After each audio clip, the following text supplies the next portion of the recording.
Very good morning to all of you students. आज की class में हम लोग ये देखेंगे कि जो हमारे 3D स्ट्रक्चर होते हैं उन 3D स्ट्रक्चर में यूनिट सेल्स जो होती है उसमें एटम्स कितने होते हैं पर यूनिट सेल, तब जब उनकी शेपिंग डिफरेंट कैटेगरी में होती है जो हमारे कोर्स में है।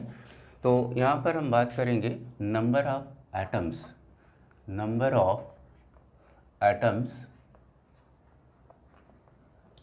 पर यूनिट वॉल्यूम ऑफ डिफरेंट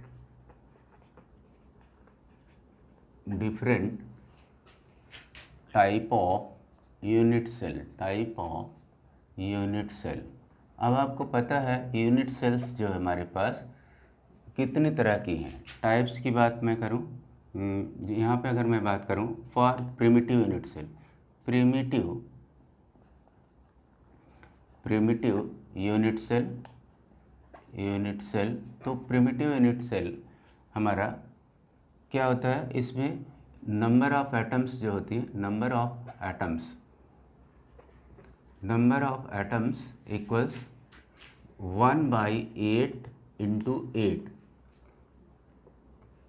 ये क्या हो रहा है, this is equal to 1 atom. अगर हम बात करें तो जो हमारे पास प्रिमिटिव यूनिट सेल होता है, जो प्रिमिटिव यूनिट सेल में कुल मिला के 8 कॉर्नर्स होते हैं और वहाँ पर हर कॉर्नर पर एक एक एटम होता है और सिर्फ कॉर्नर पर ही एटम्स होते हैं और वहाँ से 8 की शेयरिंग होती है। एक एटम को 8 यूनिट सेल में शेयर किया जाता है इक्वली और वहाँ से एक पर्टिकुलर यूनिट सेल के अंदर 1/8 पोर्शन का वॉल्यूम आता है एक एटम का। तो ऐसे ही 8 जगह से आएगा तो 1/8 × 8, तो इस तरह से एक एटम के बराबर का वॉल्यूम इसके अंदर आता है जब हमारा प्रिमिटिव टाइप का यूनिट सेल होता है। देखिए हमारा जो प्रिमिटिव टाइप का यूनिट सेल होता है, जहाँ पर अगर हम यहाँ शेपिंग की बात करते हैं तो देखिए ये शेप हमारा प्रिमिटिव में कुछ यूँ होता है कि सिर्फ जो लैटिस पॉइंट्स होते हैं यहीं पर इनकी एटम्स पाए जाते हैं, नॉट अदर प्लेस, किसी और जगह पर इनके एटम नहीं मिलेंगे और इस तरह से इनकी क्लोज पैकिंग होती है। आप ये देखिए इस तरह से ये हमारा प्रिमिटिव कैटेगरी का हो गया। लेकिन वहीं पर अगर मैं बात करूं फॉर FCC नंबर ऑफ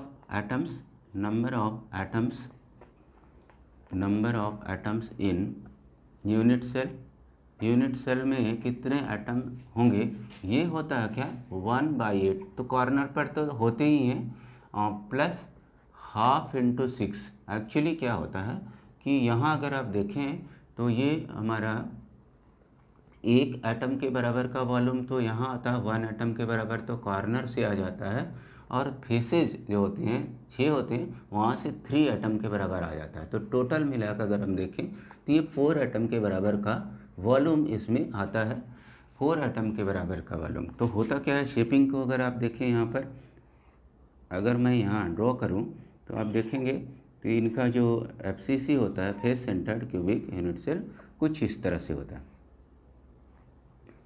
यहाँ पर देखिए कॉर्नर पर तो एटम है, यहाँ पे ये सभी कॉर्नर पर हैं एटम, लेकिन इनके अलावा अगर बात करें तो देखेंगे कि इनके 6 सरफेसेस जो होते हैं, ये देखिए सरफेस ये वाला और ये वाला इनके बीच में, बिल्कुल ये वाला ऊपर वाला उसके ठीक नीचे वाला यहाँ पर भी हो गया।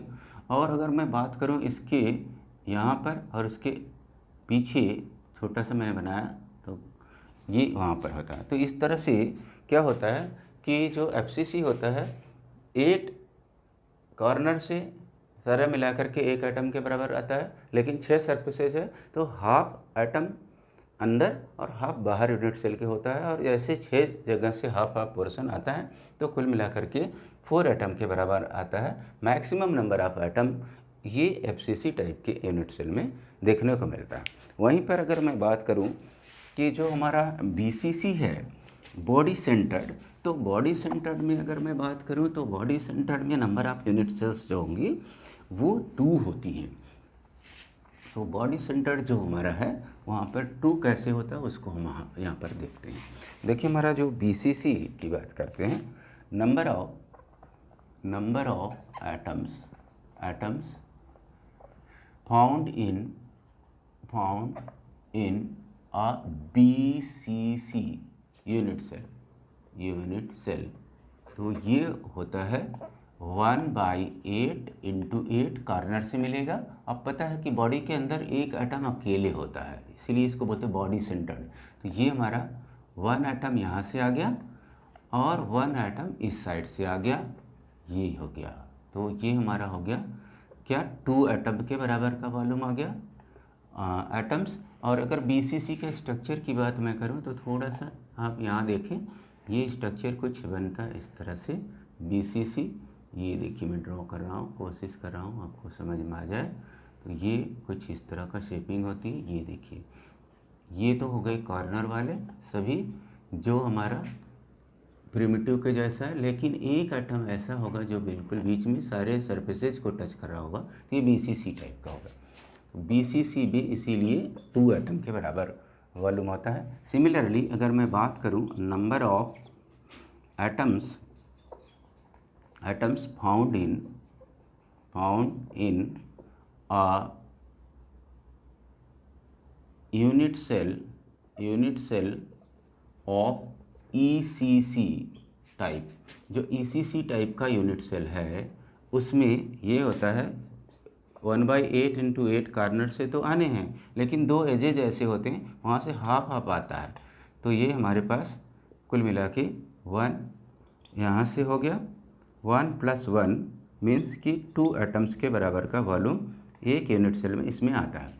यहाँ अगर हम ECC में शेपिंग की देखें तो देखो कुछ इस तरह से इसका स्ट्रक्चर हम बना सकते हैं और आपको यहाँ से बात शायद क्लियर हो जाएगी।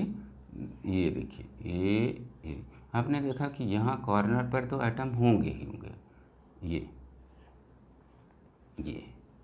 8 कॉर्नर पर 8 कॉर्नर जो है वहाँ होंगे, लेकिन कोई 2 सरफेस ऐसा होगा जहाँ पर जो एंड करेगा, जो लिमिट मेंटेन करेगा, इसीलिए इसको हम ECC बोलते हैं। तो ECC में सिर्फ 2 सरफेस ऐसे होते हैं, वो लिमिट मेंटेन करते हैं और वहाँ पर सरफेस के बीच में एटम पाए जाते हैं, दोनों अपोजिट सरफेस पर, एक इधर होगा एक इधर होगा, और इसका आधा हिस्सा इस साइड से आएगा, इस साइड से आधा हिस्सा यहाँ से, तो आधा हाफ मिल करके 1 एटम बन जाता है और कॉर्नर से 1 एटम, इस तरह से 2 एटम के बराबर का वॉल्यूम इसमें आता है।